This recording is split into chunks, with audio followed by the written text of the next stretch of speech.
मंगलवार को देश भर में 45 स्थानों पर 71,000 युवाओं को रोजगार मेला के तहत नियुक्ति पत्र सौंपा गया। धनबाद के रेलवे स्टेडियम में भी विभिन्न विभाग में चयनित युवाओं को नियुक्ति पत्र सौंपा गया। इस दौरान प्रधानमंत्री नरेंद्र मोदी ने ऑनलाइन माध्यम से जुड़कर सभी चयनित युवाओं को शुभकामनाएं दी। मौके पर शिक्षा राज्य मंत्री अन्नपूर्णा देवी, सांसद पीएन सिंह, विधायक राज सिन्हा सहित सभी चयनित अभ्यर्थी मौजूद रहे।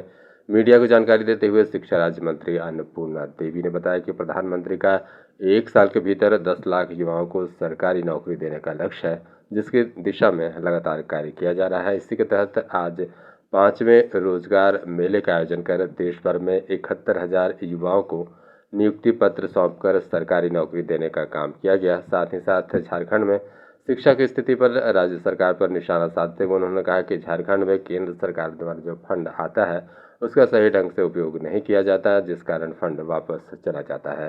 झारखंड में सभी उत्कृष्ट विद्यालय हो जाएंगे तो यहाँ के बच्चों को अच्छी शिक्षा मिलेगी, लेकिन राज्य सरकार ने केंद्र सरकार के साथ एमओयू नहीं की है। अब भारत सरकार मदद करना चाहती है तो झारखंड सरकार मदद नहीं ले रही। यह राज्य सरकार की ओछी मानसिकता को दर्शाती है। शिक्षा के मामले में राज्य सरकार को उदार होकर अब केंद्र सरकार मदद दे रही है तो उसे ग्रहण करना चाहिए, तभी राज्य में शिक्षा का विकास हो पाएगा। धनबाद से नीरज कुमार की रिपोर्ट। में अगर झारखंड सरकार ऑन बोर्ड होती तो झारखंड के बच्चों को और बेहतर सुविधा मिल सकती, लेकिन सरकार के कई बार मुख्यमंत्री से, मंत्री से भी हमारी बातें, सेक्रेटरी से भी चर्चा की उसको लेके, लेकिन फिर भी हाँ हम लोग ऑन बोर्ड होंगे करके, लेकिन उन्होंने नहीं किया। फाइनली जो भी हो, तो मकसद माननीय प्रधानमंत्री जी का जो एक सबका साथ सबका विकास की बात वो करते हैं, तो उनका ये चीज़ उद्देश्य है कि पूरे देश के अंदर सभी लोगों को, चाहे वो ग्रामीण क्षेत्र हो, शहरी क्षेत्र हो, अच्छी शिक्षा व्यवस्था मिल सके, हर लोगों को अच्छी शिक्षा मिल सके, सर्वसुलभ शिक्षा हो। तो ये एक माननीय प्रधानमंत्री जी की सोच है, उसके तहत ये शुरुआत की गई थी और शिक्षा में बदलाव के लिए भी उनके द्वारा प्रयास किया गया है। जो राष्ट्रीय शिक्षा नीति बनी उसके माध्यम से बहुत सारे बदलाव भी होने हैं। तो ये एक माननीय प्रधानमंत्री जी की सोच रही है कि एक अच्छी व्यवस्था बच्चों को मिल सके, ये कर रहा है। नहीं, इसलिए झारखंड एमओयू किया ही नहीं। झारखंड भारत सरकार के साथ जो ऑनबोर्ड होना था, एमओयू करना था, किया नहीं। उन्होंने एक बार रिक्वेस्ट भी किया कि टाइम बढ़ा दिया जाए, लेकिन टाइम भी बढ़ाया गया, उसके बाद भी नहीं किया। हमारा ये कहना है कि जब झारखंड में सभी उत्कृष्ट विद्यालय हो जाए तो उसमें कहीं कोई परेशानी सरकार को नहीं होनी चाहिए। हमारे बच्चों को लाभ मिलता, हमारे बच्चों को अच्छी शिक्षा मिलती, लेकिन ये कहीं ना कहीं तुष्टीकरण को दर्शाता है, सरकार की ओछी मानसिकता को दर्शाता है। अगर कोई देना चाहता है, एक तरफ तो ये शिकायत करते हैं कि भारत सरकार मदद नहीं करती, लेकिन जब भारत सरकार मदद करना चाहती है तो ये मदद लेना नहीं चाहते, यानी इनका आदत हो गया है शिकायत करना। तो हम ये कहना चाहेंगे आपके माध्यम से कि शिक्षा या अन्य क्षेत्रों में विकास के मामले में सरकार को उदार होकर, जब भारत सरकार दे रही है तो बिल्कुल उसको ग्रहण करना चाहिए। जब यही चर्चा होती है, जब कभी भी समीक्षा हम लोग करते हैं शिक्षा विभाग का, अन्य राज्य का हम लोग देखते हैं प्रोग्रेस, और झारखंड का तो बहुत दुख होता है कि आज झारखंड की स्थिति बहुत खराब है। जो फंड आते हैं उस फंड का सही ढंग से उपयोग नहीं कर पाती, पैसा वापस चला जाता है। और कहीं ना कहीं जैसे टीचर के बारे में ही देखें तो बहुत सारी वैकेंसियां हैं। आज कैसे हम शिक्षा को बेहतर कर सकते हैं, सुधार सकते हैं। और ये शायद अदूरदर्शिता की वजह से ये हो रहा है, राज्य सरकार की अदूरदर्शी नीति के कारण ये हो रहा है। बहुत पिछले सरकार के द्वारा आपने देखा जो नियुक्ति हुई भी थी, आज इसके नीति के वजह से आज वो खत्म भी हुआ, मामला कोर्ट में है मामला।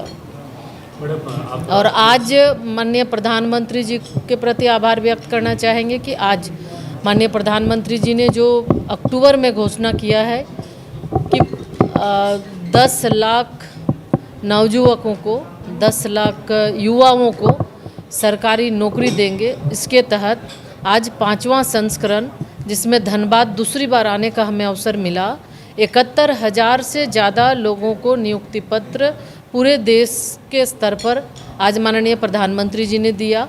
45 जगहों पे रोजगार मेला का आयोजन कर 71,000 से ज़्यादा युवाओं को नियुक्ति पत्र देने का काम किया। यानी माननीय प्रधानमंत्री जी का ये लक्ष्य है 10 लाख नियुक्ति पत्र 1 साल के अंदर, और वो लगातार आप देख रहे होंगे कि इस तरह रोजगार मेला के माध्यम से नियुक्ति पत्र देने का काम कर रहे हैं। इसके साथ ही साथ सिर्फ ये नहीं कि सरकारी नौकरी तक ही बच्चों को सीमित रखे, उसके अलावे भी रोजगार का सृजन हो रहा है। यानी जैसे जैसे आधारभूत संरचनाएं बढ़ रही है, लोगों को, बच्चों को रोजगार मिल रहा है।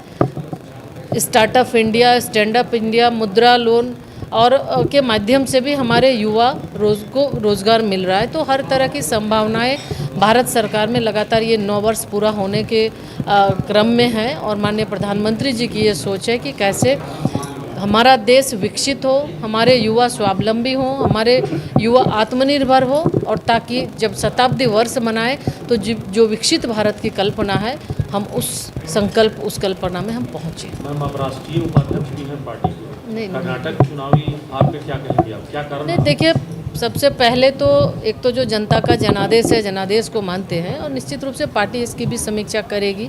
आखिर कहाँ पे चूक हुई, कहाँ पे क्या दिक्कतें हुई, तो पार्टी समीक्षा करेगी इसको लेकर। कुछ तो वहाँ समस्या रहा नहीं, इसलिए कहा जब तक समीक्षा नहीं होगी, जब तक बातें नहीं होगी, चर्चा नहीं होगी, इस पर बहुत आगे बोलना ठीक नहीं है। था या लोग जो छोड़ के आए गए उसकी वजह से हुआ, या बेरोजगारी कहीं की समस्या? ये तो इसलिए कहा हमने कि समीक्षा के बाद ही ये पता चल पाएगा कि आखिर कहाँ चूक हो गई, कहाँ में कमी रही। लेकिन भारतीय जनता पार्टी हमेशा लोगों के लिए, हमेशा भारत आगे बढ़े, भारत का युवा आगे बढ़े, नीचे स्तर पर, ग्रामीण स्तर पर कैसे देश का तरक्की हो, आगे बढ़े, इस पर 2024 में करती है। और बिल्कुल नहीं, 2024 आज भी आप इस चीज़ को जानते हैं, माननीय प्रधानमंत्री जी के प्रति लोगों का भरोसा है, लोगों का विश्वास है, और आज लोग ये महसूस करते हैं कि आज इस 9 वर्षों के दौरान भारत की एक अपनी अलग पहचान विश्व के पटल पर बनी है,